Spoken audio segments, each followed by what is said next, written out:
They said happy 1 year anniversary and bounced. Happy 15-month anniversary. 4 episodes a year, I think, is good. I think that's a good amount of episodes. These episodes are so long. You know, sometimes they're like 2 hours long. You gotta portion them out over 3 months. You do you, bestie. And welcome back to Safehouse Chats. Big welcome back. Yes, a monumental welcome back after sabbatical. Yeah. A definitely planned, definitely normal sabbatical. Everything's fine, don't worry about it. Yes, some changes in personal life stuff, but other than that, we're back. Yeah. Maternity leave. I was carrying Battery of Perils baby. I was waiting. I was giving it a comic beat before I would go, I went to the hospital. But now that you've said maternity leave, that colors it in a very different way. Okay. Yeah. Actually, me and Snap were hospital neighbors. I was giving birth to Battery of Perils baby. Yeah, and I was having these horrible hallucinations about my podcast co-host. Pushing out a battery. Anyway, we've done major villains. We've done minor villains. And more fool me. I thought we would stop there, but there was one more frontier of mediocrity to explore. And that is, of course, the poor sons of bitches, the boots on the ground, the helmet fillers, the guards of the Sly Cooper series in all of their various forms. It's their episode. It's their turn in the spotlight, finally. I hope they never hear that description, because that was very mean. Yeah, like, to be clear, I think the artists did a wonderful job with them. I say mediocrity in universe. These are hordes of mediocre people, mostly men, some women, as we'll cover. Who just kind of exist to get their noses broken and to get pushed off of roofs. The thing is, you mentioned a pretty good point. Do these people, like, have a part-time job or what? Like, is this all that they are? Is this their entire existence? Will these questions get answered during the podcast? We'll see. Who knows? Let's find out. Together. Okay, so we are going to cover guards the same way we did villains. Just asking each other silly, goofy questions and being on a complete crackhead energy power. Hooray!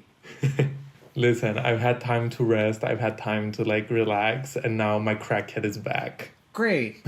That's really cool to hear. Glad to know it.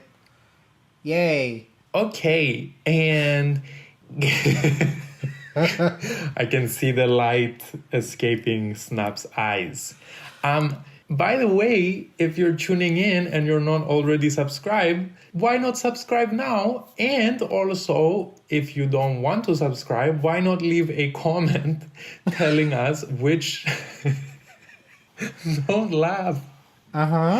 Listen, I'm not all about that YouTuber, like... grind set? Just subscribe and like and... No. Yeah. Like, if you want to subscribe, great. If you want to be a dog, woof, you know? So... make sure to leave a comment telling us who is your favorite guard and why. Okay, the reason I laughed is because that call to action for the comment was right after if you don't want to subscribe. So it sounded like what you were going to say was subscribe if you want to. Yeah. And if you don't want to subscribe, leave a mean comment explaining why you don't want to bother subscribing. Listen. Say what we need to change. Say which of the two of us needs to be replaced. by a different, better host for you to consider subscribing. But do consider, every time we record, I'm holding Snap hostage. Oh, yeah. He's actually recording over a trapdoor. Through a trapdoor in the basement. Soon. Yeah. The other joke I was going to make is, go ahead and subscribe. We'll only be in your inbox 4 times a year, so we won't take up space. Yeah. I wanted 2025 to be like the year we bring back hating on people for no reason. But you know what? Mean comments, go ahead and do your big one and leave one under this video. All right. Anyway, before we start, some things to mention. We're also including wild animals that roam the hubs. Sure, because they're not going to fit anywhere else. They will not be able to sustain their own episode. Episode 10, wild animals that roam the hub episode. The old Grizzleface episode. Oh, you know, my horniness would not go down well with that episode. No, we're really kind of crossing a certain threshold in terms of anthropomorphization. Fuck, marry, kill on that episode would be brutal. No. Listen, if we fuck, married, kill with Toothpick and Black Spot Pete, I think anything is possible. So yeah, wild animals that roam the hubs and Sly 3's mini bosses included. Okay, yeah. In this episode. You'd think like guard episode is a bit more low-key. I don't know what possessed me, but I've kind of like gone ham with the questions. While I struggle to get to 5, which is the usual number we shot for. Yeah. Harris informs me that he has around 10. So we're going to do a slightly different rhythm where he'll do 2 and I'll do 1. Listen, if you're not gonna return, like, come back swinging, then don't come back at all. All right. Yeah, it's 10 questions for the guard episode. Who's gonna stop me? Yeah. Hell, 20 questions for the wild animals that roam the hubs episode. Fucking hell. This reminds me of the first year of college where they told me to write a 1,500 word essay, but there's 10% plus or minus, so I would always struggle to get to like 1,351. And my college roommate, a good friend of mine, would be given a 2,000 word essay, do research, write 4,000 words of notes, and then slowly whittle it down to 2,200.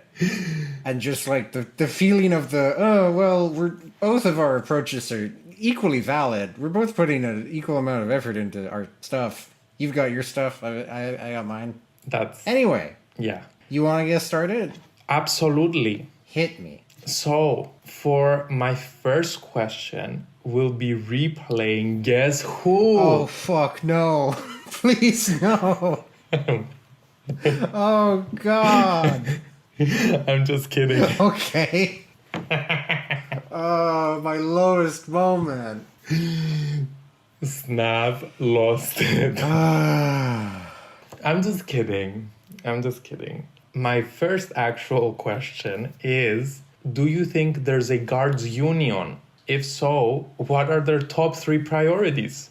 This is an amazing first question. Kudos. No worries. I love putting labor unions into absurd fictional contexts. Because God knows they fucking need one. Oh, oof. This is an extremely violent context that they're in. Like I said, they exist to get pushed off of roofs and shoved into pipes and fed to crocodiles. So if there isn't one, there should be. And its first priority should be healthcare and what do you call it in terms of like... life insurance. Yeah, arranging funerals, taking care of the widows and the orphans and the grieving parents, all that stuff. Well, in the case of the kangaroo guard, you don't have to worry about an orphan.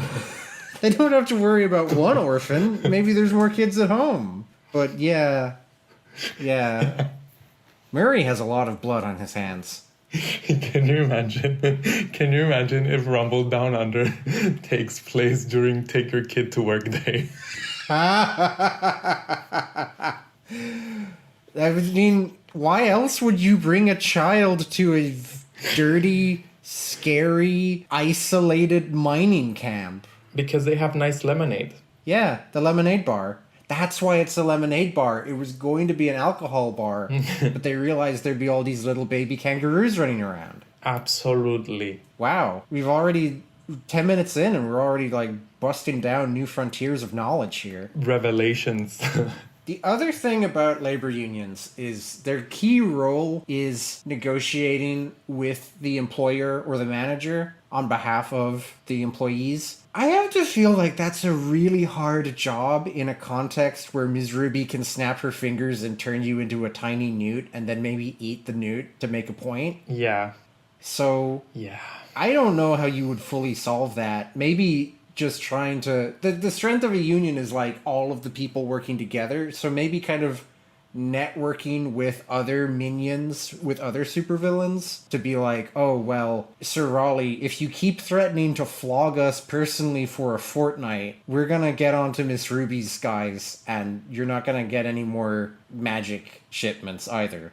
Even that's a risky play, but you gotta stand up for yourself. Just the idea of trying to, like, even remotely explain to Dimitri, like, anything in relation to this sounds like a complete nightmare. So... Well, I think Dimitri's one of the softer targets because he's probably at least a little bit high. So I think there'd be a way to, like, get stuff past him and... Cause high on what? High on life, obviously. Oh, yes. At the lemonade bar. Yeah. Dimitri is and always has been an artiste, first and foremost. Right. And I think, like, he kind of fell backwards into the whole running a nightclub thing. Right. So I think it would be very easy to be like, oh, we need someone to clean the bathrooms. Anyway, your new painting looks great, boss. Whereas, like, Sao is not taking input from anyone. Le Fouille. At any point. Le Fouille is one of the guys who just kills people. We see him kill a guy in his first scene. I mean, to be fair, he was annoying, but... Unfortunately, for a labor union to work, you have to let the annoying people join too. Otherwise, it kind of defeats the purpose. I don't know. Do you think flashlight guards get paid more? That is an excellent question. I feel like they probably do because they're bigger and they're scarier and they're the ones who get to hold a gun. Yeah. So I feel like that indicates that they have a more senior position. Yeah. I don't know what the exact hierarchy is, but just the way that they're employed throughout the level makes me feel like there are fewer of them and they're at like a higher scale, which is classic like middle manager stuff. Even if it's not in stone, if a flashlight guard told one of the smaller guards to do something, he could just push them around until they did it. True. The smaller guards are just like the cannon fodder. Very much so, yeah. Yeah, which makes the kangaroo even worse. Yeah.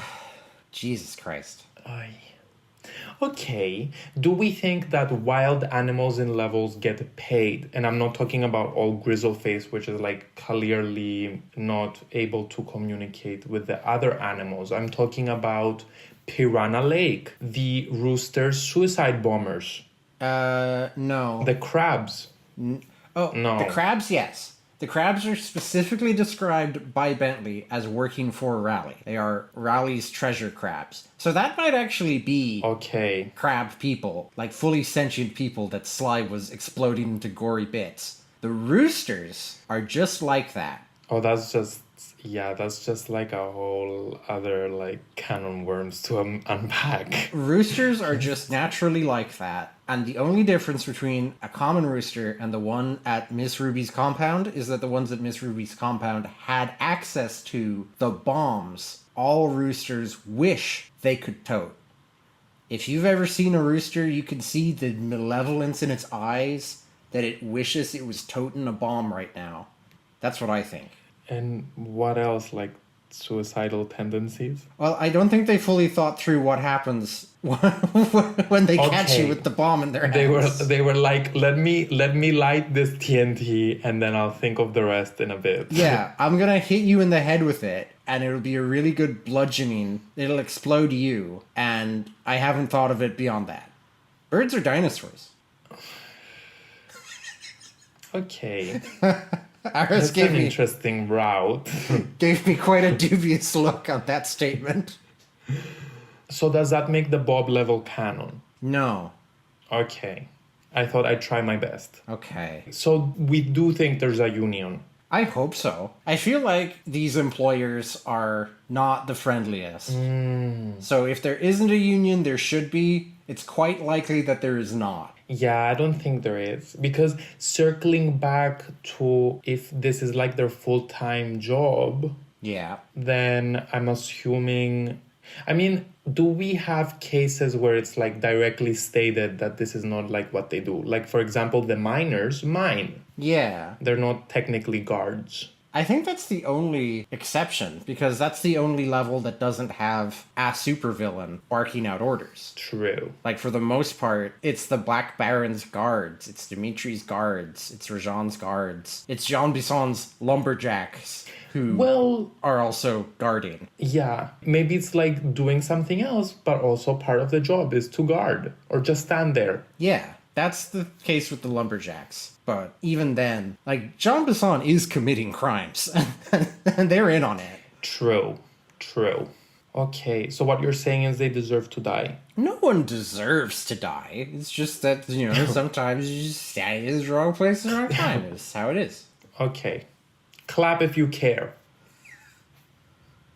Exactly. Okay. So, who's going next? Because I was counting the guess who That's a question. gag as a question. All right, then I'll go. Please do. Who is your favorite guard design? And are there any designs that you feel don't quite gel with the series' art style? Okay. My favorite design, honestly, are we talking about like objectively the best that we think works the most, or like favorite as in it might not 100% make sense, but I hold it dear to my heart? If you have two different answers, I would be interested in hearing both. Absolutely. Best design, hands down, the Doberman flashlight guard from Mugshot's level. That is iconic. Yeah. Like, that just works. It's just, when you think of like Dog World, yeah, it's straight out of like the idea. It gels so nicely with the casino aesthetic, the organized crime vibe. Exactly. Tuxedo, like the way he walks, like that very like mechanical, like... Yeah. It's just objectively the best.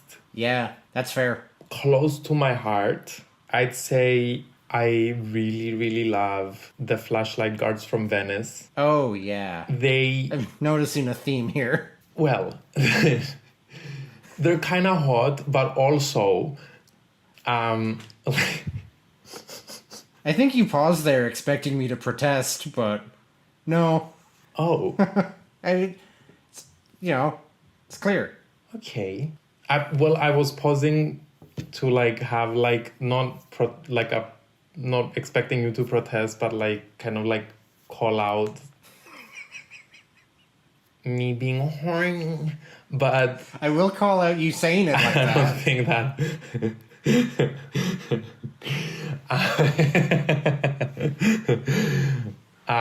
It's not the best design because like you can't really tell what they are. Yeah. Like they're supposedly dogs, but at the same time it's not like a... Why would you choose dogs for Italy? Yeah. And why would you make them gray? Like, isn't that like a bit close to a wolf? Yeah. And then the mask does a lot of the heavy lifting in terms of design too. Whereas like the Venice cats, they're very cat-like, even though the outfit is very similar. Yes. Yeah. So, yeah, that would be like up there. I have many favorites, but that would be like up there. And also my girl Chow Mei. Oh, for sure. I got hit by her recently, and she does a cute little giggle when she lands a hit. Yes, she does. By the way, she loves Y2K. She really does. Very clearly. She does. Yeah. She's just like fashionable. She's doing her own thing. Yeah. You know, she watched Quentin Tarantino's Kill Bill and was like, I feel inspired. Yeah. In terms of the opposite side would be ones that don't gel with the level. Yeah. We'll definitely get into this later on because I have like a bit of commentary on it planned. But I don't think guards are Sly 3's strong suit. Right. I don't think they did as good a job as Sly 2 or even Sly 1. No. Even the fact that Flight of Fancy has pigs and then the next level, Exactly. Cold Lions, Exactly. has pigs, and you're like, oh, okay. But that, I wouldn't say those don't gel, it's just bad choices. Okay. Yeah, tell me your favorite, and then your ones that don't gel, and I'll come up with something until then. Oh, yeah, sure. I decided to have an honorable mention from each game. So we already brought up the Venice Cats. Yeah. I very much like the outfit and the noises. Yeah. The green eyes, kind of shadowed. Very nice look. Yeah. From Sly 1, the weird flaming skull turtle thing in some of Ms. Ruby's levels. Ooh. Because if you get too close, Good. he gets all scared, and that's cute. And also just a fun design. Very, very much suiting the level. And basic answer, but I think this is a well-held opinion for good reason. The wolves in the Contessa levels. Yes. I have always found them endearing. I like the walk animation. I like Yeah. the sleeping animation. You push them off a roof and they have the Looney Tunes ass thing of getting dragged down by the mace first. Yes. And sometimes they barf up big purple spiders, just like wolves do in the wild. So... Yeah. Just normal wolf things. And also just like the plain red eyes. Yeah. Are so cool. So yeah, that they're my number one pick. Mm-hmm. As for ones that don't quite gel, I hope we don't keep coming back to the kangaroos in Rumble Down Under. Yeah. Because a lot of animals in Sly Cooper, like Dimitri and Neela and a few of the other designs, are purple for no reason. And you're like, yeah. Mm. And then even some of the dingoes in Australia are purple for no reason. And you're like, okay. Yeah. But the fact that the kangaroo is lime green is just Bizarre. strange and not in a way that's cool or fun. It's just plain weird. Yeah. And the other one I wanted to mention, I've never thought the squid flashlight guards, of which there's like 3 ever, really fit. That feels like I know Rally's level wasn't actually the true first level. Yeah. But they feel like a kind of draft enemy that got included in the final game because it wasn't really redesigned. But it's just a man with a squid for a head rather than a squid man, if that makes sense. And everyone else is a walrus. And everyone else is a walrus. We've definitely picked up on the same stuff, maybe with different opinions, but yeah. But I do see your points. I'd say, I don't know if there's a choice which doesn't necessarily gel with the location per se or the episode vibe. I do think there's bad choices. I do think there's bad design choices. I definitely think there's underwhelming choices. But right. In general, I feel like the animals and species they went with generally fit the bill, I'd say. Oh, yeah, for sure. Underwhelming choices, I'd say the 2 pigs in a row. Yeah. I'll get into it later because we have similar questions, but also the guards in the pirate episode are very underwhelming. Yeah, I assume it was a joke about sea dogs, but after so many dogs already, they just gave you 3 different types of dogs. Yeah. And, like, there's parrots, there's monkeys, there's crocodiles, there's a lot you can do with the pirate aesthetic. And also the mountain ram goat in Canada is a bit, like, forgettable. Okay, yeah. Yeah, they feel like a palette swap of the similar enemy in India. Yes, exactly. And they're paired with the moose and the duck, which both feel much newer. Yes.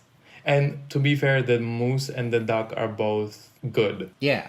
Okay, good. Is it back to me? It is, for 2 whole questions now. And this one is, I'm really like pushing it, but it's a question and then it's a follow-up question. So it's good that I'm asking them back to back. Okay, yeah. So this is kind of a long one and I'm going to pop off on a random tangent, so bear with me, please. Okay. But in Tears of the Kingdom, Okay. there are these enemies in the desert called Gibdos. Right. And there are two types of them. So the normal ones and the flying ones. Okay. And there's a process to defeating the flying ones. Like you have to shoot them down first and then throw something flame-based on them in order to strike them and render them weak. Ugh.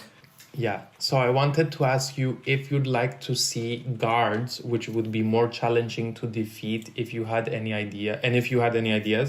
But there's more to the question. So first, give me your thoughts. This is cool because it also dovetails with the next question I'm going to ask Okay. when you're done with this. In short, no. Because while I think the guards are a very important part of the atmosphere and narrative of Sly Cooper, you need to have the guards in order to make the villain have this kind of environmental presence. Yeah. And it's just like we're playing with the tropes. So, like, Murray's skill set doesn't make a lot of sense if there aren't a lot of guards around. I've brought up Leverage before, basically a live-action television show that follows Sly Cooper stuff quite similarly. And they have a violence guy. Every episode, he needs to be able to beat up somebody, or why is he there? At the same time, I don't think the guards necessarily factor a huge amount into the gameplay. There are occasionally the missions that are like, kill 50 guards, and sometimes those can feel a bit underwhelming. Really? So maybe a better combat system would make those more interesting. But my concern would be the kind of focus needs to be on feeling like a gang of thieves. Yeah. Because there are so many video games that are about, here's 500 guys, kill them all. That's been done. Part of what makes Sly Cooper unique is that it doesn't fully double down on that. I don't know, I just haven't really thought about it in that perspective, I suppose. Yeah. Because the question is making a guard more challenging, like adding more steps to defeating one? Basically. Yeah. Personally, if I'm playing something like, I don't know, Deltarune, Yeah. which I am replaying Deltarune. Oh. Yesterday I beat Spamton Neo again. Unfortunately, it took me 2 tries instead of the 1 try that I recently dealt with Javel. I have to brag about this. It's the only gamer cred I have. Anyway, if I'm kind of like wandering around and I have a random encounter and I'm like, oh, it's this enemy type and I have to do 5 steps Right. to get rid of them, that gets old for a game that I want to replay. So I kind of prefer that in Sly Cooper you can mostly deal with guards in 1 or 2 button presses. And if there was a guard that needed a more involved process to get rid of, I think I would just like skirt around it wherever possible. Okay. If I'm just, putting on the game to vibe. You bring up interesting points, and I'm kind of torn now with my answer because I do have some ideas, but at the same time, not to only echo what you said, which is like it's quintessential Sly, just to like hop on it. Yeah. Wander around. Yeah. There's something very enamoring about how simple it is. Yeah. And how, like, for example, my dad, even though we started playing it together when I was like a kid and he's the one who was like playing it for me, like he hasn't like played it in years, so he hasn't really kept up or like practiced to the point where like you just boot it up and then you remember like the controls like even with your eyes closed. Yeah. And so my dad like always like will lose in missions or like will, I don't know, call John Bison the wrong name or whatever. But what keeps bringing him back, or like if I'm playing back home and he walks in, he's like, I'm playing next, is how simple it is. Yeah. Like there's no remembering like you need to do this here and do that there. It's like press square, which is admittedly is very fun. Yeah. Like the simplicity is very much by design. Jump and press the circle button. That's it. exactly. I do want to hear what you had, though. That being said, I feel like my ideas that I have here could be molded as to not have them come at the cost of the simplicity. Okay. Like, for example, I don't know if I'm making this up, but when you beat up guards with Murray, it takes less hits to defeat them rather than with Bentley. Oh, no, absolutely. Yeah, that's a mechanic. Yeah. Yeah. Yeah. So, like, something that doesn't necessarily have you avoiding guards or needs, like, a special technique, but something that will, like, mix it up a bit, you know? So what I wrote is similarly to the flying Gibdos from Tears of the Kingdom, if we had some sort of flying guard that could be shot down with the sleeping darts. Okay.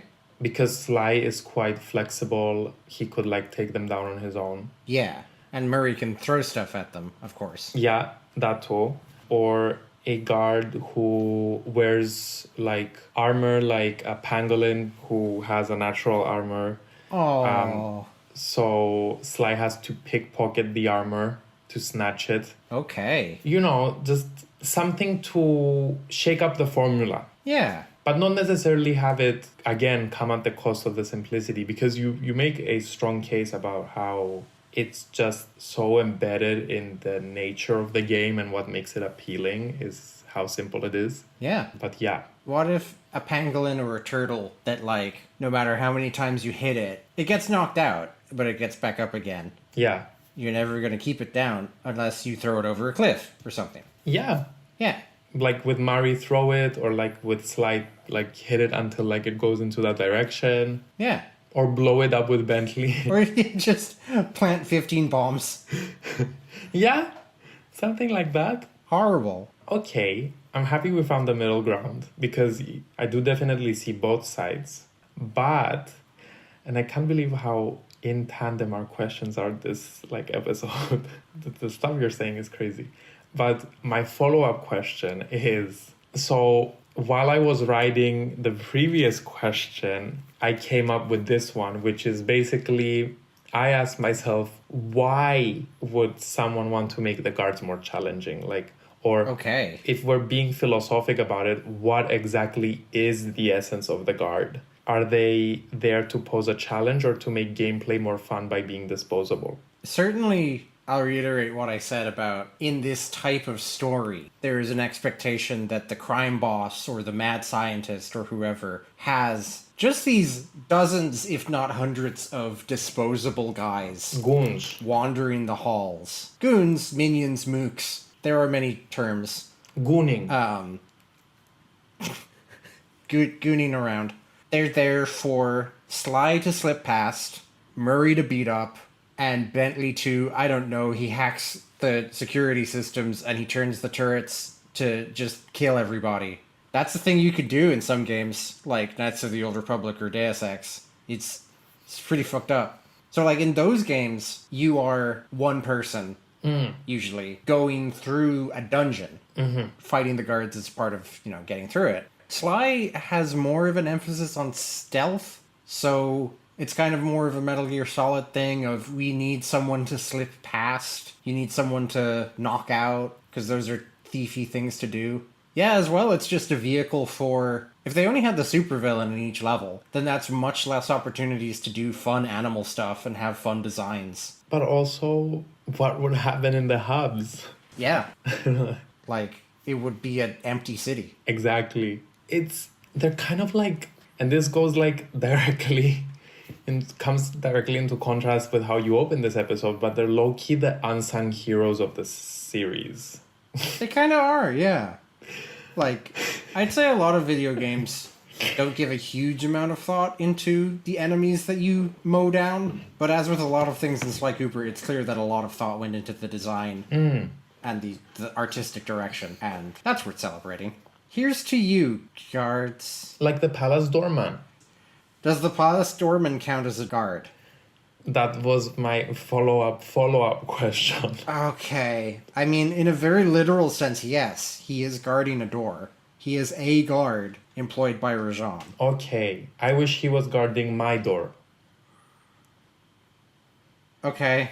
But I do agree with what you said. Like, I say unsung heroes, but like, again, they're the means to setting up missions. Yeah. Like, you wouldn't have missions if you didn't have guards. Yeah. Whether it's pickpocketing or just a brawl or like obstacles, the hubs would literally be empty without them. I'm trying to picture a version of Sly Cooper without them, and it's so much shorter and more barren. Yes, it wouldn't be fun to play. Even Sly 1, which doesn't have hubs, they represent the obstacles in the level. it's literally the common video game enemy, like Goombas in Super Mario. Yeah. Like, just because they're labeled as guards, it kind of like downplays them, but in reality, they're the enemies of the game. Yeah. So underrated, and that's why they deserve their episode. Yeah. Good job, guards. That was very convincing. Yeah, it was. Wait till I convince you to have a Black Spot Pete episode. Oh, fucking... So, my question. A minimum of 30 questions. Oh, fuck. What is his favorite color? Black. What is his favorite shape? Spot. Oh. Yeah. My next question, Yeah, please. Yo. By all means. in a similar vein, was, are there any guards you don't like fighting being simply not fun to deal with in gameplay? Ooh. Because I can name 2. Really? Yeah. I can name a bunch. Okay. As much as I love their designs, the flashlight guards in 1 are just Yeah. insufferable. Yeah. Even if you literally sneak behind them, they will turn around and murder you in cold blood. The Doberman guards that we were praising so much, they take their little Tommy gun machine gun and fire Bullet Bill out of it. Yeah. And it will home into you. It's very notable in Boneyard Casino. Yes. Because I've activated that and gone like, oh shit, and gone to jump over the slot machines to get away. And the bullet will follow your trajectory at a faster pace than Sly can possibly move. I prefer the kind of mostly accurate, but not quite accurate blast of red that the 2 and 3 flashlight guards just shoot out. Yeah. And like running away from them and like a shot shoots past your ear feels very good. Whereas clearly in 1, they were designed that if you are seen, you die. Sorry, I'm just thinking about like flashes of red in Sly 2. The rhinos throw daggers, knives. Oh yeah. And then the blue Vulture. doesn't he have like a what do you call it? Like the bow crossbow. So why does he shoot flashes of red? I think I forgot that the sword was a different weapon, but the guns for Dimitri and Jean Bisson and Arpeggio, I think were just given the same projectile as the crossbow in the Contessa's levels, just for, ease of animation. But I think it's the same for the vulture guard. Yeah. Like he doesn't shoot arrows. No, he just shoots a red blast. Okay. Medieval but effective. Palace Dorman. Oh, okay. Anyway, the other one that I hate fighting is just the arpeggio guards. Okay. They suck. Oh, the jetpack fire thing is not my favorite now that you mention it. No, they're so annoying. Yeah. They suck. But other than that, I don't think so. Okay. It's interesting because you haven't mentioned the 2 I thought of. This might just be a holdover from when I was playing as a kid, but I never loved the snakes in Rajan's level. Oh, 100%. The mole, singular, the one mole in Jean Bisson's. They feel janky to fight against once you're used to the human opponents, the bipedal opponents. 100,000%. When you said fight, I was thinking like, because they just need a whack. Yeah. I'm at 1,000,000%. It's gone the other way now because I know the game well enough to know all of the places where snakes spawn. Yes. And I will just run up to them and hit square, and they will die halfway through their I am jumping out at you animation. Yeah. So now they aren't a problem. And this ties in exactly to what we were just talking about with your questions. The pirates and specifically the lobster claw Oh no. mutants, they both have a parrying mechanic. Yeah. For no obvious reason. Yes, they do. It feels like something that's just in there because we're nearing the end of the game, but I don't think it really adds anything. It just slows stuff down. It's so stupid. And you have to, I guess use a gadget or something, but because you can mindlessly mash square through most previous fights, it just kind of takes you out a little bit. That is so... With the cutlery clinging noise, Yeah. Girl, get that shit out of here. No, you're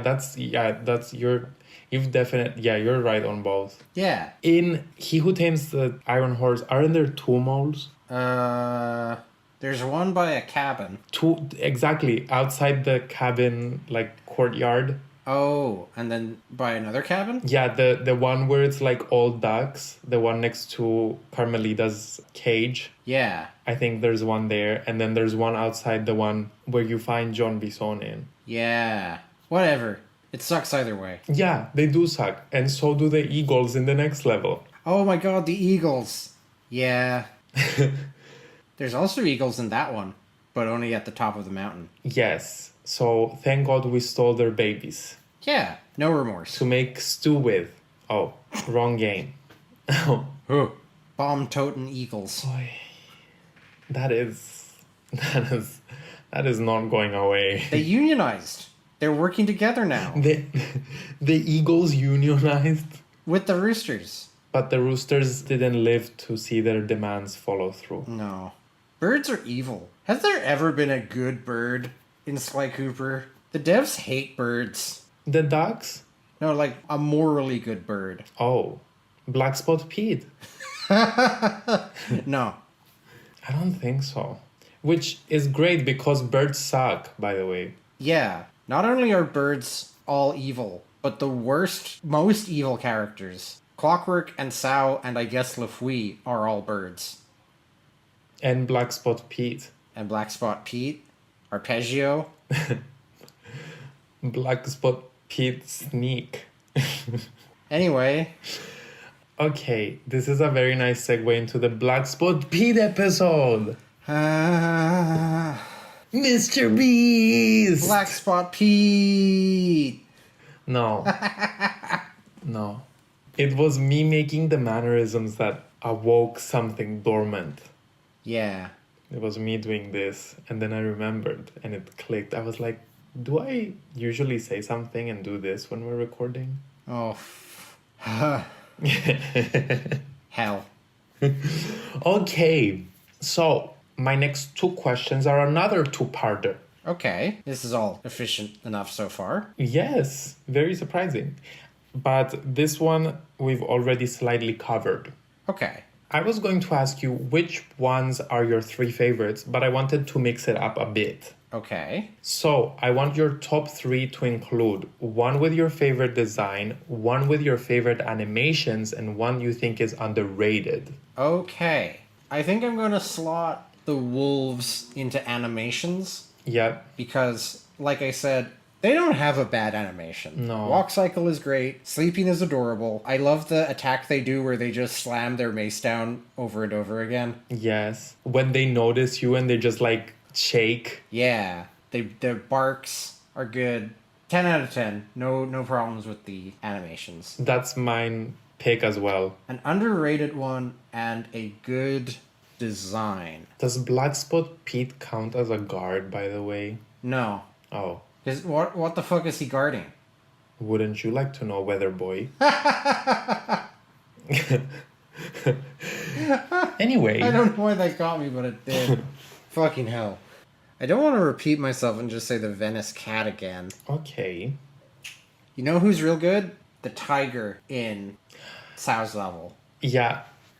The green armor contrasts so nicely with the natural orange. This is more animation, but like the way they hold themselves up is very stately. Yeah. And I don't see a lot of fan art for them. No. So I think I might actually slide that into underrated. Okay. I don't think we really talk about the Tiger Guard enough relative to the other designs. Mm-hmm. And then good design, I think maybe Chow Mei, because I've been on record saying that I don't love the art style of 1 as much as I like the 2 and 3s. Yeah. But when I picture Sly 1, I often picture Chow Mei specifically. Yeah. Because I think that was the best realized design of that. Like, it's so polygonal. It's so early PS2, but it works nicely. So, Chow Mei for design, Wolf for animations, and Tiger for underrated, which is also a nice 1-2-3 spread. Okay. We have two the same. I had a feeling you might have Chow Mei. Top animation, the Contessa's werewolves. Yay. Why did I write werewolves? I don't know. I mean, I also did write werewolves on some of my notes, so... What? It's just... it's bizarre because, I don't know, I guess in my head it's like spooky level, like monsters, like you have a vampire bat, so you also have werewolves, but Yeah. it's weird. Anyway, so yeah, I have Contessa's werewolves bracket Looney Tunes, which I know that you love. Yeah. And then top design, it's a toss-up between Doberman, Flashlight Guards, and Chow Mein. Yeah, both great picks. Underrated. Honestly, I have to go with the squid. Oh, all right. You make a good point about it being more of like a squid man rather than like a squid guard. It feels a bit like an afterthought. So I'm tempted to swap it out with something, but at the same time, it never even crossed my mind that we have an aquatic animal character. Like, So early on. exactly. We've been discussing the potential of like shark and octopus characters and on the podcast. Yeah. And I never thought to bring him up. Do you remember his name, by the way? Oh, it's, I think, HP Squidcraft. Yeah. Pretty low-hanging fruit. And he likes sushi. Yeah. Cannibalism. I don't want to get into what the ocean must look like in this world. I think that's going to raise some pretty uncomfortable answers. He eats his own kind. Yeah. I know what you are. A cannibal. Oh. Yeah. Anyway, if I had to swap one out for him, though, I would say the bunnies from Holland. Yeah. I like the attack where they put... Where they like... Yeah. Yeah. Stab the pitchfork in and then do a little swing around it. That's fun. That's the kind of attacks guards should have in a series like this. I feel like they're so cute and they remind me of Easter. Yeah. And they just have this stink of like the pig mechanic, who also has decent animations, by the way. He has good attacks. Yeah. Like the fact that he like spills oil. Yeah, or throws wrenches. Yeah. Or like the ram who is dressed weird. Like whatever. But yeah. So part 2 / question number 6 is a bit of a trade-off. Okay. We have officially entered cursed territory. Oh, we hadn't already? So choose 3 to get the chop. Oh. But for each one, you have to choose a guard from Thieves in Time to replace them. Oh, shit. Oh. Bonus points if the replacement fits the theme of the episode. Okay. Well, I have an immediate suggestion. Okay. Get rid of one of the pirate dogs and replace it with the Siamese sword cat. Okay. Because that's not a million miles away, thematically. I'll get more into the thought process there for my next question, which is coming up. I'm trying to spread this out. You know what? No, I'm gonna keep Sly 2 untouched from the stench of Thieves in Time. I'm just gonna... So you want to throw a woman who is underpaid and forced to wear a belly dancer outfit into a world full of men? Well, that's what we're gonna talk about. Give me a second. Jesus. Next time. That's kind of the only guard I immediately remember from Thieves in Time. Shut up, don't say anything about that. There were coyote men in the cowboy times. They could go somewhere. Wait, the coyotes from the Wild West? Yeah. The one who wanted to molest Carmelita? Yeah, unfortunately that's why I remember them. Weren't there Okay. owls? Yes, in the medieval England episode. You could put owls in Arpeggios level, maybe. Yes, but the question is more so like choose 3 to get the chop. Getting rid of. Yeah, okay. God, this is hard. Aside from the snakes who don't really count, do the snakes count in Rajan's level? The pop-up? The pop-up snake?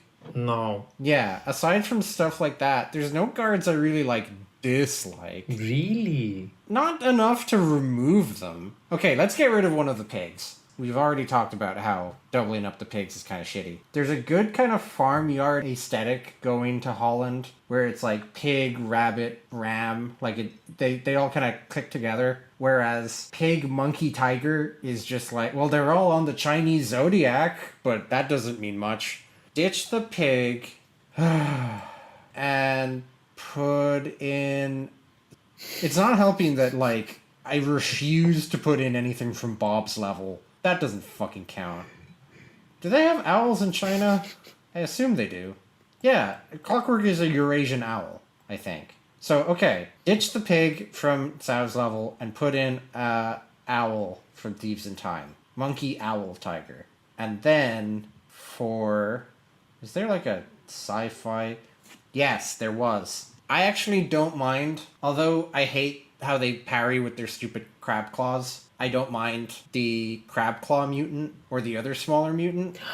I don't hate either of them. I don't super love the blue elephant, though. Richards? Get rid of the blue elephant and replace it with one of the few semi-interesting designs from Thieves in Time, the robot werewolf flashlight guard thing. Oh, because very nice. That wouldn't be... Clearly, M is a biologist and a geneticist, but some of his creations, like the giant whale fly, have cybernetic aspects. So, yeah. Okay. It's fun because, exactly like Richards, those guards, at one point, are implied to have families, even though they're exactly the type of guards who wouldn't have families. Because there's a funny conversation where one of them is like, I hate going to the beach with my children. Their sand gets everywhere. And it's like, did Penelope give you kids when she made you? From metal? Should have... Okay. I don't think that's how that works. When I bleep that out, that's going to be really, really confusing. No. Do you have answers for that? Or was that just a torture for me? I do have answers. Oh, okay. I've chosen my 3 chops, but I honestly have to say, which I've already mentioned earlier in this episode, that the majority of the Sly 3 guards were big contenders for like the 3 chops. Yeah, all 3 of my picks were from Sly 3. It felt lazy and... Well, as always is worth pointing out, they had, 11 months to make it, unlike the other 2 games. So that explains the comparative kind of drop-off there, perhaps. But like, we've already discussed how you think Australia, like the insane variety of wildlife. And you had 2 dingoes and a green kangaroo. Yeah. So, the pirate chihuahua that meows can go. Yes, agreed. Bitch, I could never tell if that was a dog or a cat. Or like a rat. Yeah. It's so... horrible to look at. Yeah, super ugly. Its replacement, which doesn't fit any trilogy level actually, is the saber-toothed tiger guard. Ah, correct. That... I love that guy. Okay. Honestly. Like, he's kind of hot, but in a nerdy way. I don't care. Is it the posture? The way he's hunched over? Or maybe the fact that he needs braces. Yeah, clearly. Like, he has the physique of nerds who have had enough and hit the gym. But still not the confidence to stand with the shoulders back? Still hunched over? No. Yeah. Exactly. Oh. Yeah. The second one is, I was gonna say the dingoes from Australia with the whips, right. but their saving grace is lemon rage. Yeah, and the turquoise jacket. Vest. It's a choice. Yeah, just like you, my second chop is the Chinese pig. Okay. I can't fucking stand them, you know? No. During your childhood, did you ever get that fidget toy which was like a jelly palm connected to a string you'd wrap around your finger and slap it everywhere? Oh, and it'd right. stick? Yeah, they sure do that. That's what his attack reminds me of. The purple hands. Yeah. And the fireball. What the fuck? The dragon that they shoot out. What the fuck? So, yeah, chopping block, please. Fucking pig bitch. And, again, not a match, but they are getting replaced by the cow flashlight guards from the Wild West. Right. There was a big bovine guy. Yes. So, Then the coyote was a smaller guard? Yes. Oh, okay. And he chased you on all fours. Oh, yeah. Yeah, that's right. Now you're making me remember things about this game. Yay! Do you remember the jackalope guard? Barely. Fucking barely. Okay. The cow guards are, again, also kind of hot, and they have a machine gun, so Alright. they can come over. And the last one, because I didn't want to solely pick from Sly 3, even though, like, I've ragged on it, is Even though I have. the arpeggio toucans. Right. Like, your boss is dead. You're not getting paid. Just go home. Yeah, that's a valid point. And they can get replaced by the medieval porcupines with a mace. Okay. I don't remember them, which is a great sign. Okay, they were super fucking ugly, Yeah. but it was a cute concept. Okay. Fantastic. My third question is, I have long been a proponent of gender equality in the field of being a hapless minion. Aside from Chow Mei and some sexualized cats from the game we don't talk about, the series mostly sticks to male goons. Pitch a female guard to work for one of the existing villains. Big boobs. What? So you're a fan of gender equality, which means you're a fan of playing a Sly beating up a woman. I'm a fan of a world where things have advanced enough that it doesn't matter the gender of who's getting hit by who. In the world we live in, there is a horrible imbalance to many interactions, and that's a problem we need to solve. But then I want to be able to play a video game and just do some silly slapstick violence. Clearly, this is not the world for you if the Grizz exists in it. No. There is a quote from the guy who invented the minions. Yeah, I know. Quite a pull, but let me finish. He said, all of the minions are boys because if there was a girl minion, she would be smart and she wouldn't do silly stuff. And on an ontological level, would she even be a minion? Only boys are stupid enough to be a minion. And I think that is just an extremely regressive attitude to have. Women can be as stupid and hapless as any man. That's what I think. You know what? You nibbled that. You chewed that. I'll give you it. Okay. I'm glad. I was strapped in. I was scared when you mentioned minions. You did look at me with genuine horror. Okay. I thought you were going to say there's this quote from the Grizz. 1, 2. I have an uneven labor practice for you. Mr. Beast! You can really, you could put, 15 syllables into the gap in that line. Because it's never going to be a good line. So you could just, 1, 2, I have an anti-disestablishmentarianistic stance for you. It doesn't fucking matter. Put as many words as you want in there. Or better yet, don't put any. Or better yet, just stop talking about the Grizz. 1, 2, potato. Now we're getting postmodern with it. Okay. Female guard. Ooh. You know what? I'm a huge fan of giving people their flowers. Okay. I don't even remember when it was, but something that has stuck with me that you've said is a Kay Faraday Raven character. Oh, yes. That has been living in my head rent-free. Hell yeah. So maybe that could be it. Maybe for the Contessa, have a female Raven character. Yeah. And why the Contessa? Because they love to see two women working together. Yeah. One of the things, because I have my own answers for this as well. Mm-hmm. And it is actually quite hard because a lot of the villains have intentionally masculine vibes. Yeah.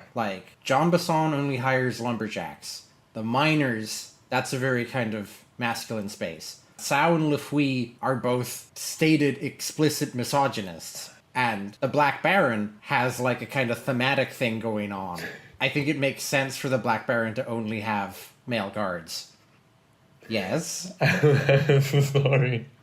For some reason, I thought this was the day where you'd, like, give in and say, Cao and Le Fouille are, like, explicitly mentioned to be misogynist, whereas, like, the Black Baron has, like, a...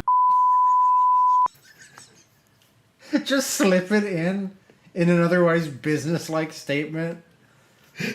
Yeah. We are clearing so much baggage. Can we please not let this feature of the Black Baron, this non-existent feature of the Black Baron, be like the next Mr. Beast thing? It's okay. We can't keep coming back. It's been bleeped to death. Can't keep coming back to this. Anyway, I really like Female Raven. I think that's great. I think it could fit in for actually quite a few places, but Contessa's the right place to put it. Yeah. I kind of challenged myself, even with the aforementioned restrictions. I tried to come up with 3, 1 for each game. So things are a bit looser with Miss Ruby. Like, it's not necessarily animals. Like, she has her giant sea serpent. She has ghosts. So Miss Ruby, simple but effective answer, a skeleton wearing a tattered dress. Because skeletons are actually quite gender neutral, if you think about it. They're just kind of like a tertiary gender marker, like a kind of high-pitched cackle, maybe. For the Contessa, I considered having... The thing about wolves is that, unlike lions or other animals, there isn't a lot of gender difference. Sexual dimorphism, I think is the term. If you look at a wolf, you cannot tell if it's a male or female from the size alone. You could easily just gender swap the wolves by, I don't know, making them wear tattered dresses. Right. And then I wasn't too sure about the third one. Because again, organized crime, the classic old school Italian mobster, kind of a masculine vibe. So kind of my provisional answer was to gender swap the cats in Venice and give them a different outfit, like maybe a tattered dress.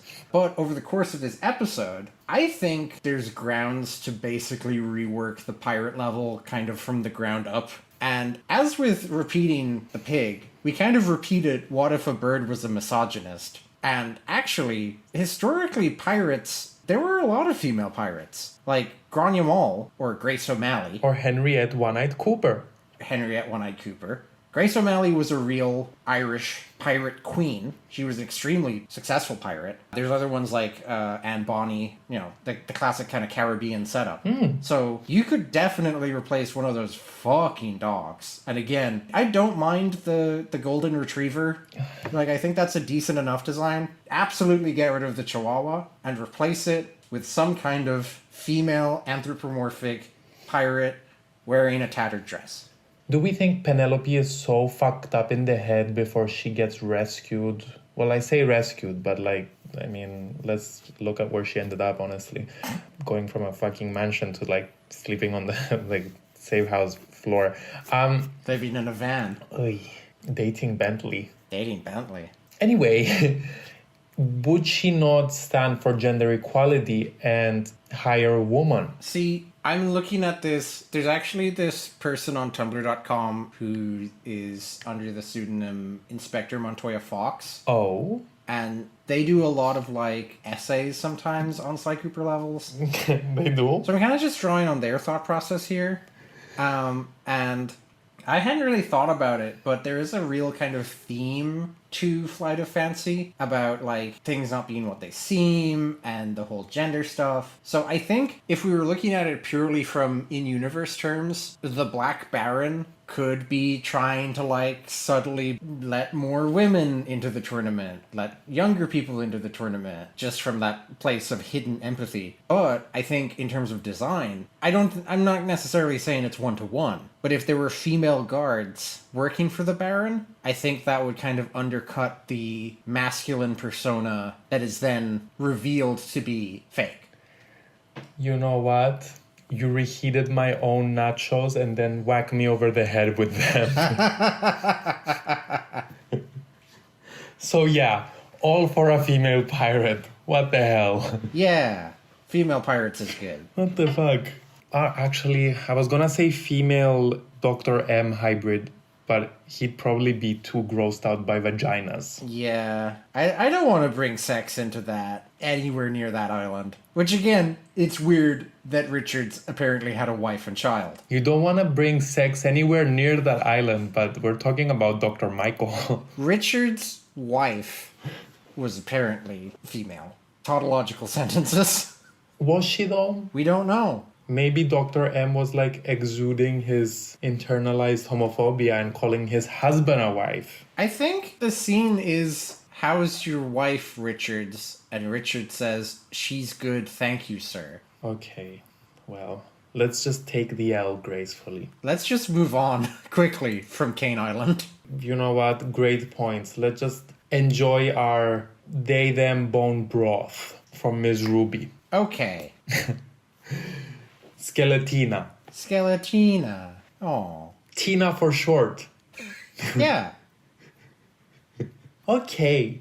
I feel like there was a lot of opportunities to say that a guard was female, even though it wasn't like explicitly like made obvious. Like the swamp monster. The swamp monster could quite possibly be female. A lot of the like animals, like the elephants in Rajan's level, could be female. The rhinos could be female. Maybe. Hi everyone.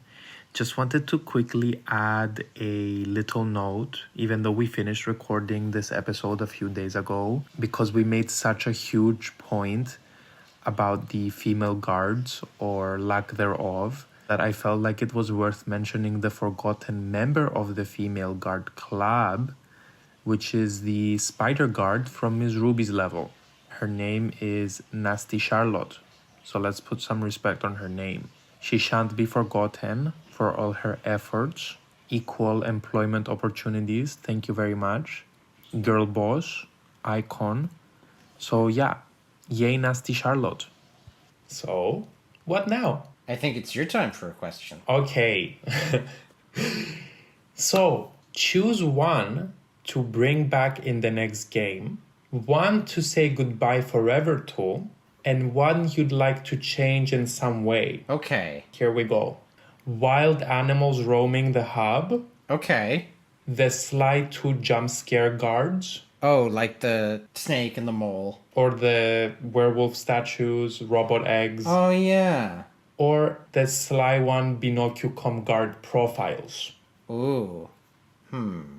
Alright. So, I think the Binocchio thing was very cute and good. Yes. I would like to bring that back, I think. Mm-hmm. I couldn't think of a way to improve on it necessarily without making it a lot more involved. So I think just making that as is. The roaming animals. I like the idea of there being a roaming something, like some kind of neutral force that is an obstacle to the Cooper gang, but also to the guards. But I don't know if I... So Carmelita. Or Carmelita, yeah. Carmelita counts. Like, I would put Carmelita in this category. In He Who Tames the Iron Horse, there's the Cooper gang, there's Jean Basson's guards, there's Carmelita, and there's also just some real bears. That's like a four-way fight.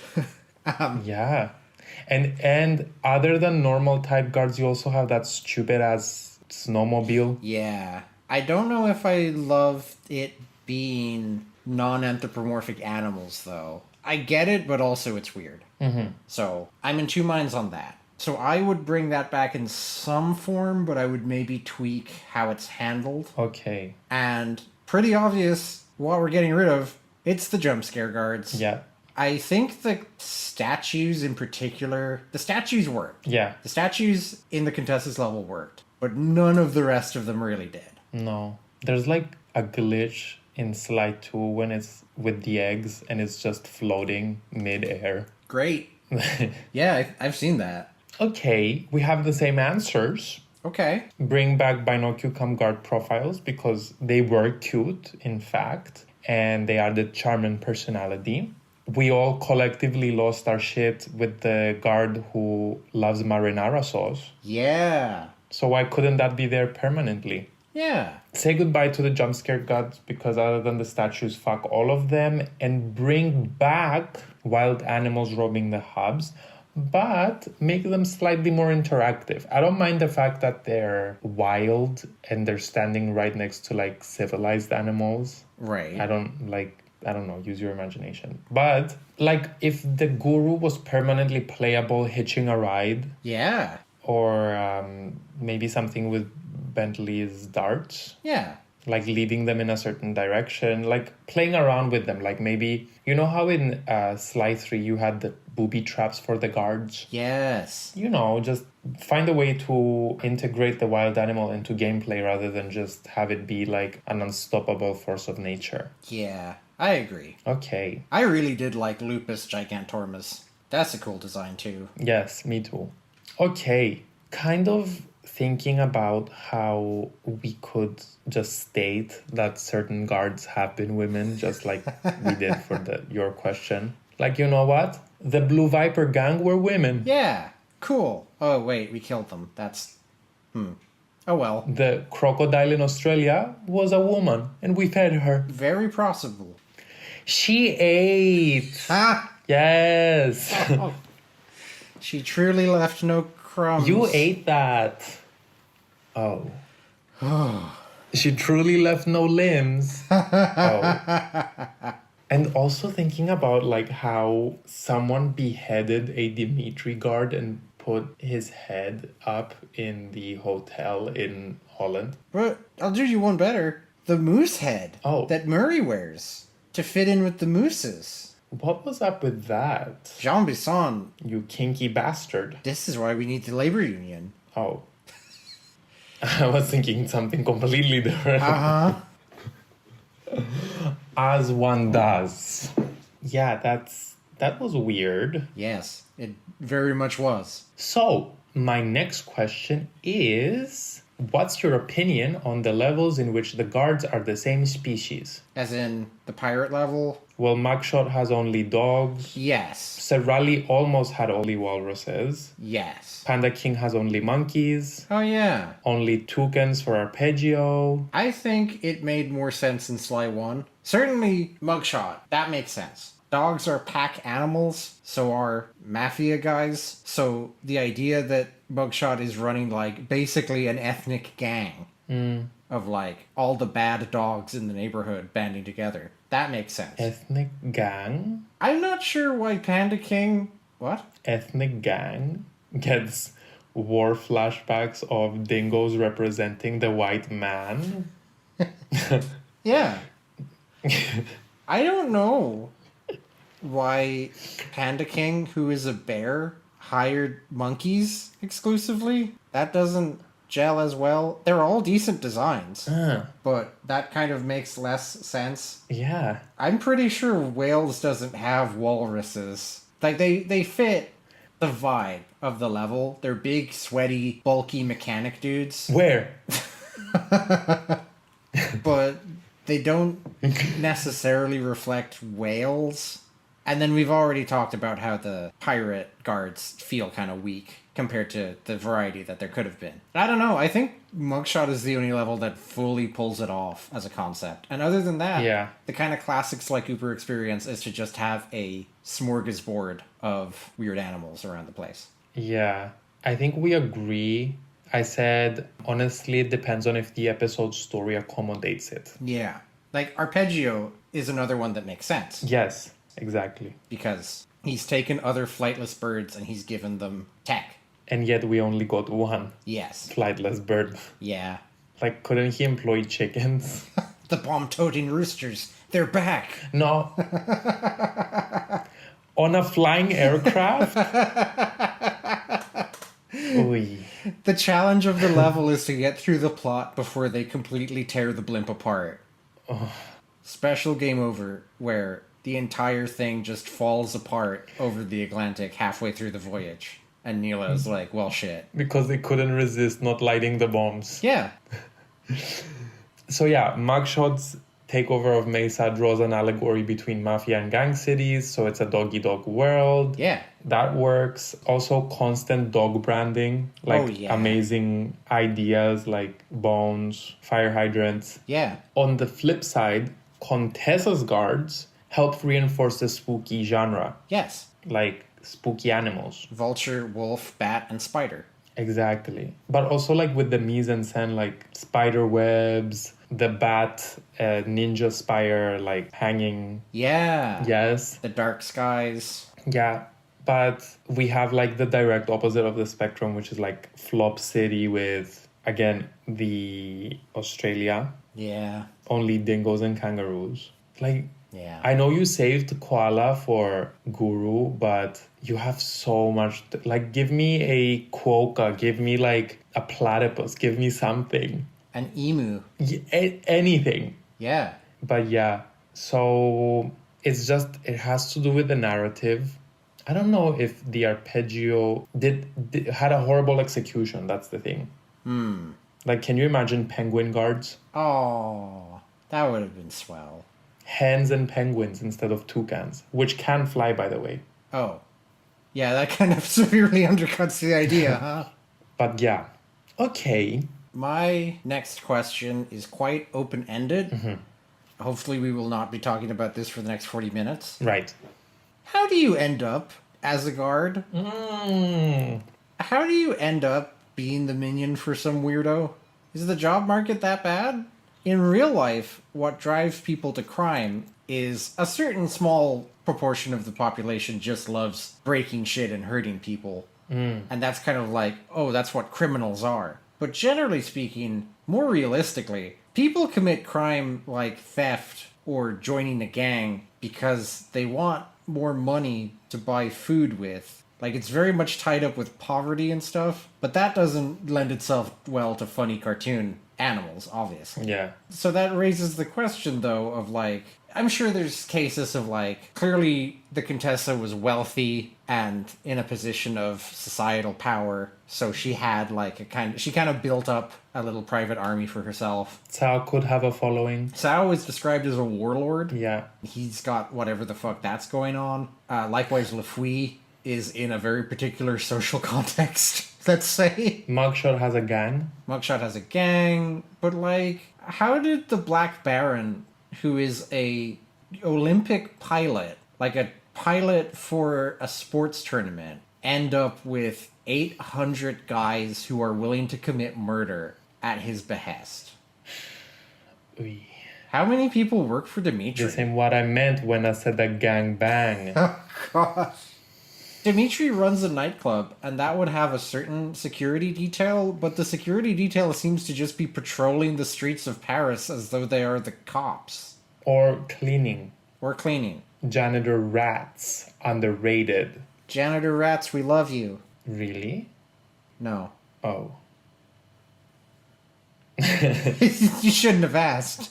You should really let the air out of it. Okay. Well, I feel like it's just one of those questions where like each case is unfortunately different, so you have to take each one. But also the ones that don't really like have an explicit answer, such as the Contessa was wealthy, whatever, like it could be described or explained through what we've already discussed, which is these people have like normal jobs and it's like guarding is just part of them. It's not like... Yeah, that's certainly the case for people like Raleigh. Yes. Or Dimitri? Yeah. It's not like when you make... and I know I brought this up on the podcast sometime in the past, I don't remember when, but when you choose for your Sims career path to be criminal, like mastermind... Yeah. I don't think anyone was like, I'm gonna fuck shit up. Like, let me like sign up to be a guard. It's more so, I signed up to be a, no, this is gonna sound horrible. I signed up to be a DJ and my boss wanted me to kill people. He gave me a gun. It's like organized crime type of vibe, like DJ by day or like janitor rat by day, and then patrolling the streets by night, or like making sure like the boss is happy, or like, oh, turns out my boss is like a criminal overlord or like part of an organization that is trying to revive an ancient killer owl. Yeah. Yeah. Let's wake it up.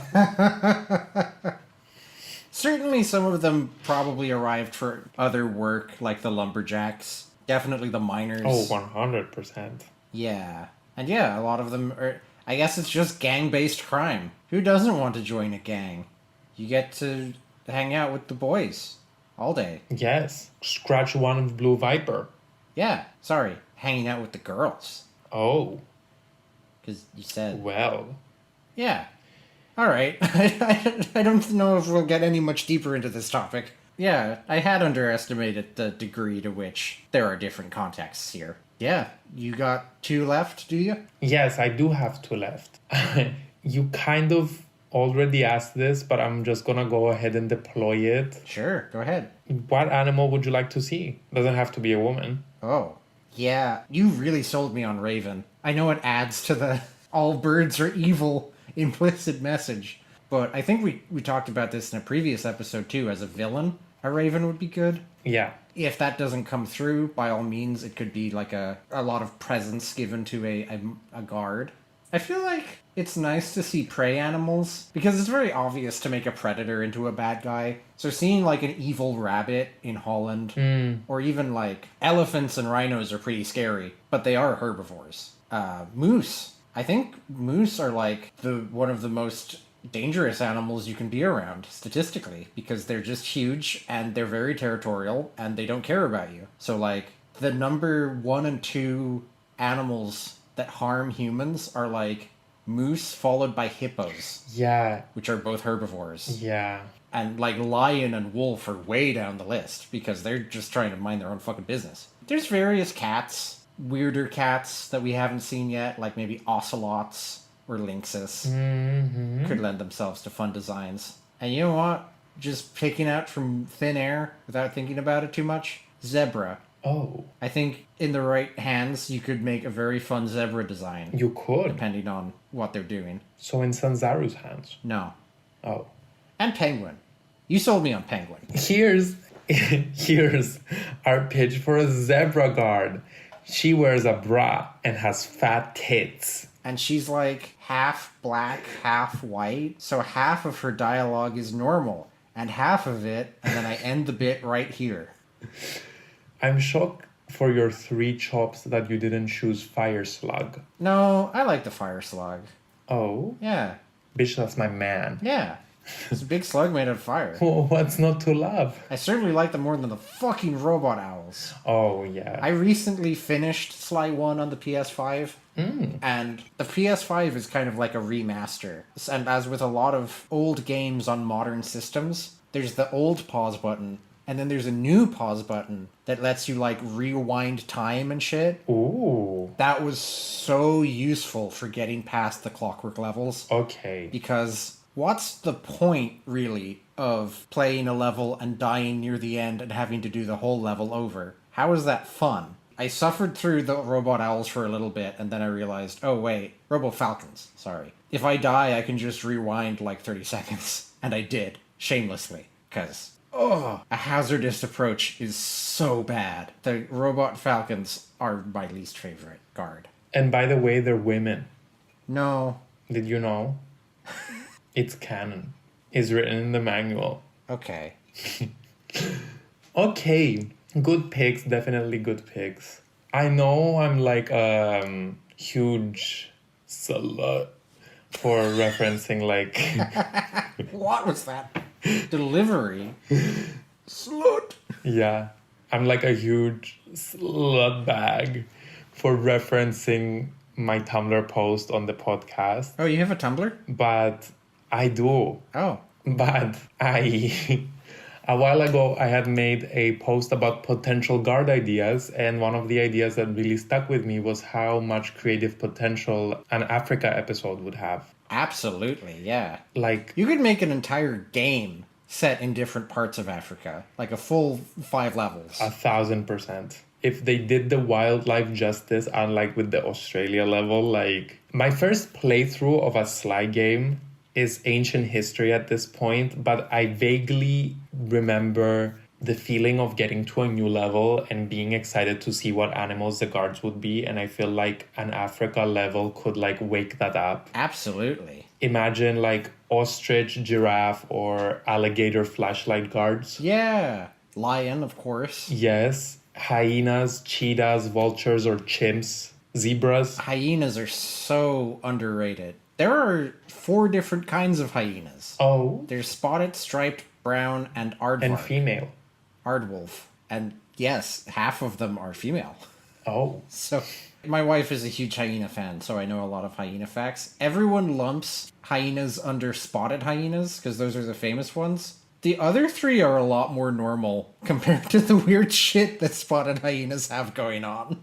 Didn't, like, Harley Quinn have, like, hyena pets? Yes. In Birds of Prey, which is an underrated movie, there's a joke where she has a pet hyena, and she named him Bruce after that hunky guy on TV, referring to local unimportant billionaire Bruce Wayne.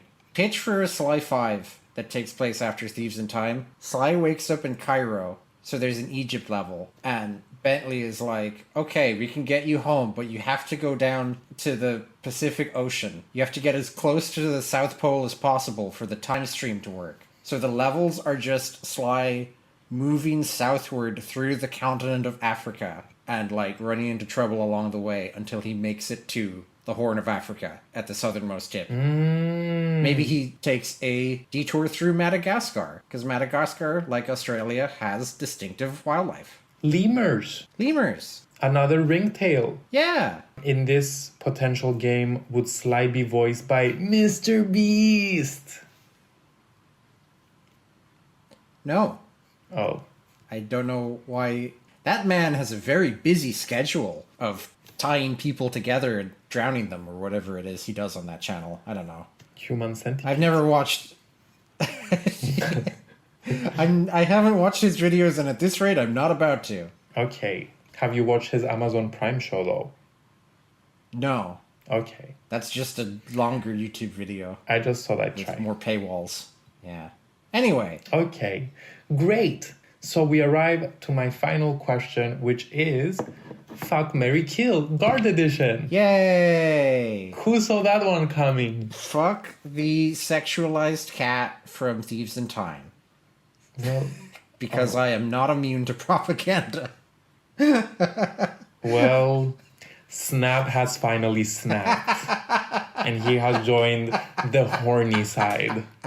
Now it's all coming out. Was I too fast in saying that? Should I have hummed and hawed? I'm so horny. Oh, okay. Christ. Propaganda I'm not falling for. Sly 4 exists. Sly 4, yeah, you're right.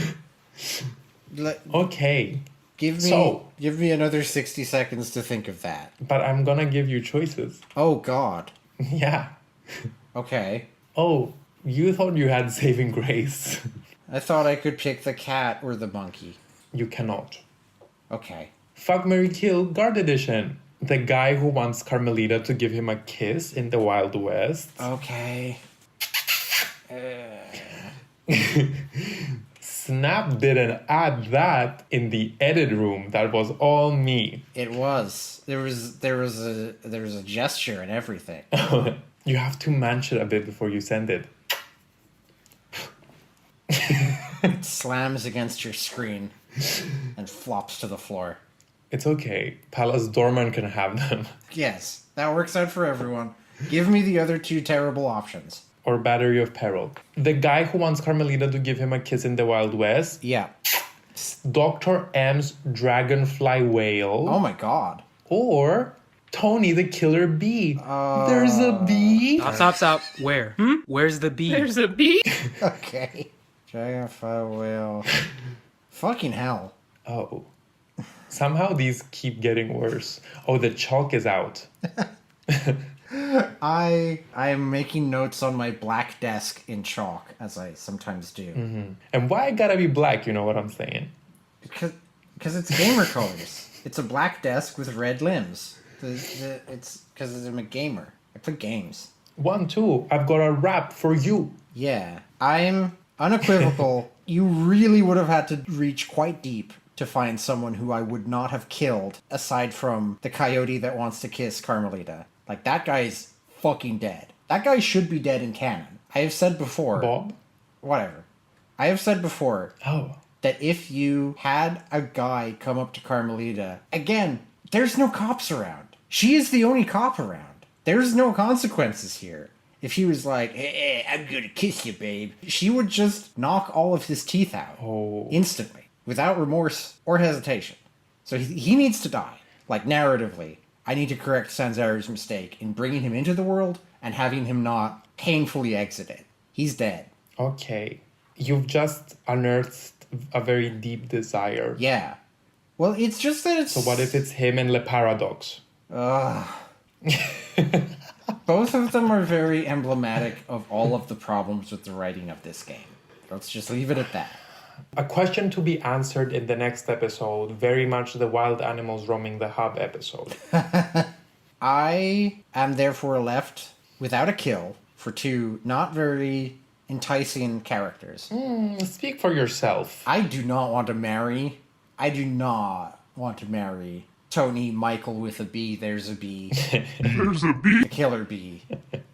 There's a bee. He doesn't have a surname. So, unfortunately, I'm going to have a one-night stand with what I assume is a very sweaty, horrible, straight man who is also some kind of uncleared dog creature under that mask. Not looking forward to that. He's Italian. He's Italian.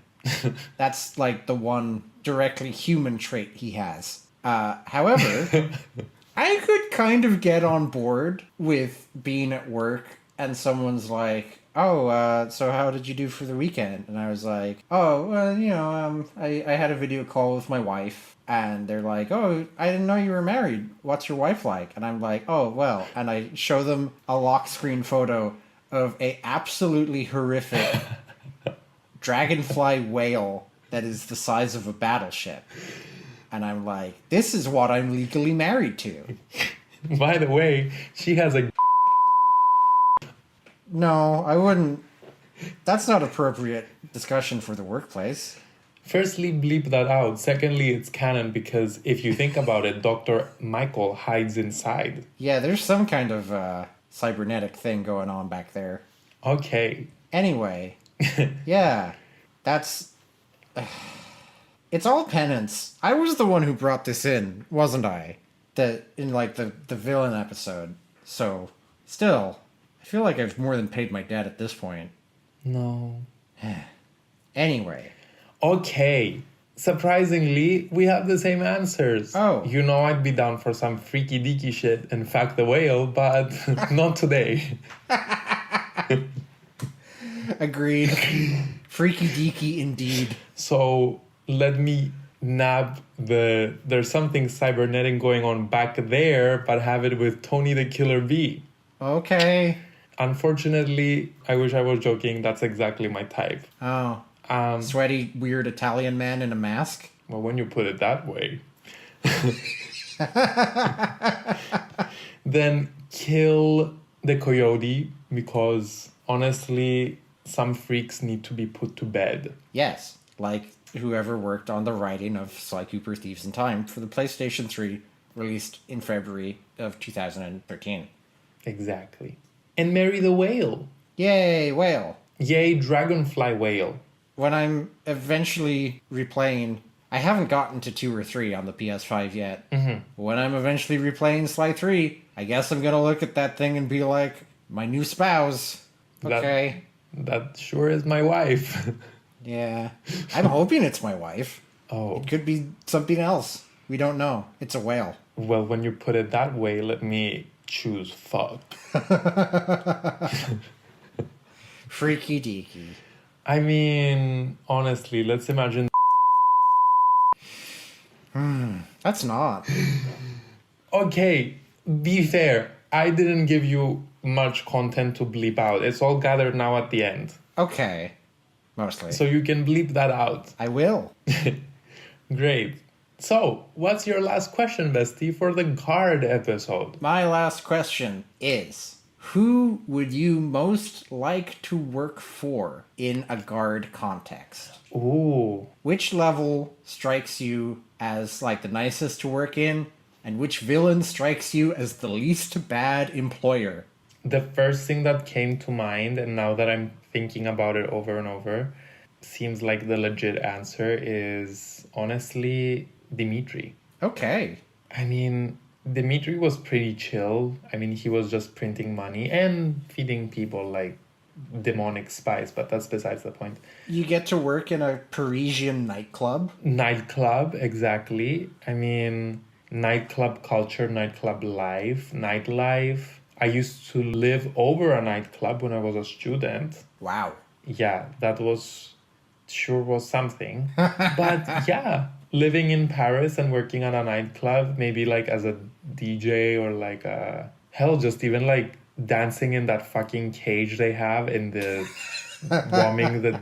You know what? Actually, it's not even a maybe. I'd eat that up. That is your official role in Dimitri's illegal organization. Go-go dancer, nightclub guard. Yes. And you know I'd have like an outfit that would rival Chow Main's. Hell yeah. Go-go boots. Okay. That was simple. It was a very pleasant question. Yeah, I'm glad you enjoyed it. What about you? I said there's a lot of people that's very easy to rule out. Oof. Like Sir Flog You for a Fortnight Raleigh or Don Shoot Him in the Back Octavio. There's a lot of negative energy from various employees. Sao Lafui, again, kills a guy. Wait, why Octavio?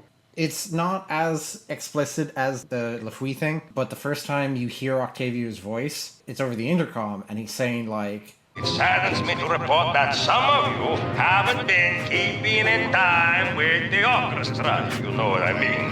I'd like to see Marco, Raphael, and Julius in the main vacuum room immediately. We're gonna discuss your retirement package. And if any of you catch these boys make a run for it, well, shoot them in the back."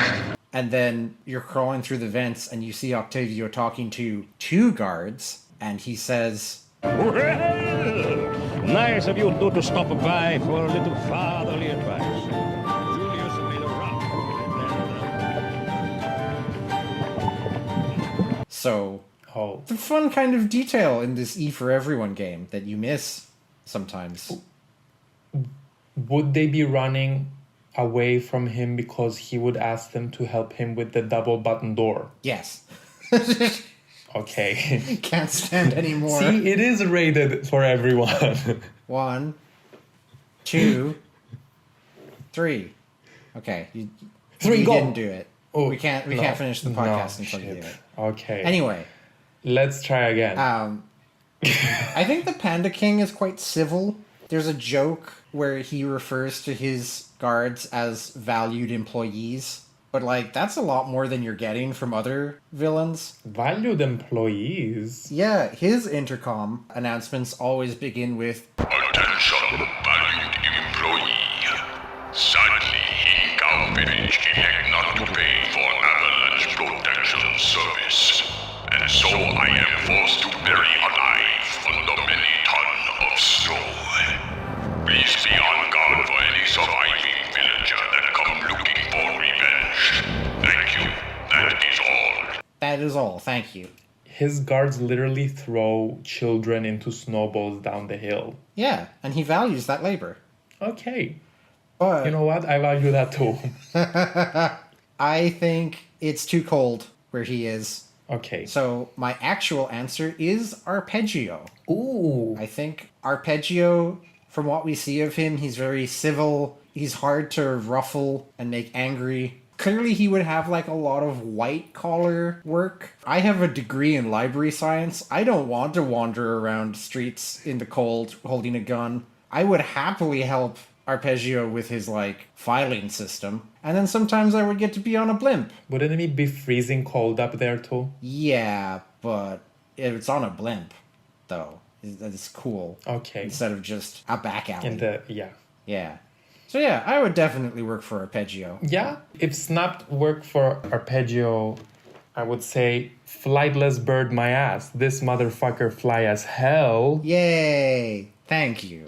That's the weirdest compliment I've ever gotten. You know what? I'll wear that with pride. It's probably not. One time on the tram, a stranger caught my eye and was like, "Hey, you have nice hands." And I was like, "Okay." It's like 8:30 on a Monday. Thanks, I guess. Was it Black Spot Pete? I don't think it was Black Spot Pete, but really, who can say? Was it the fire slug? He could be you. He could be me. He could be in this very room.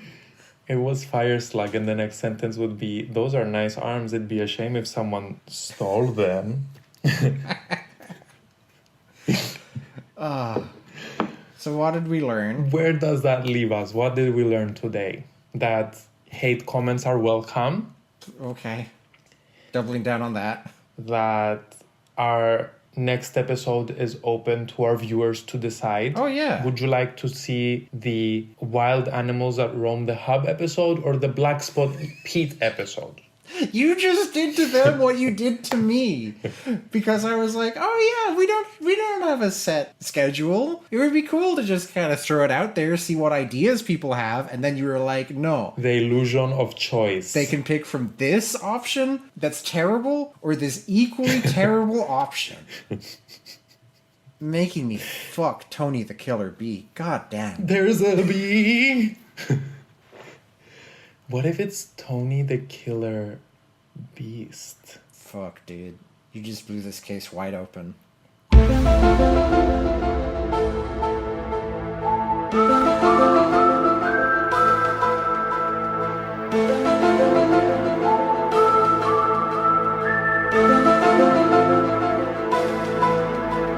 Can you please put the X-Files music? Yeah. And that's how the episode ends? Yes.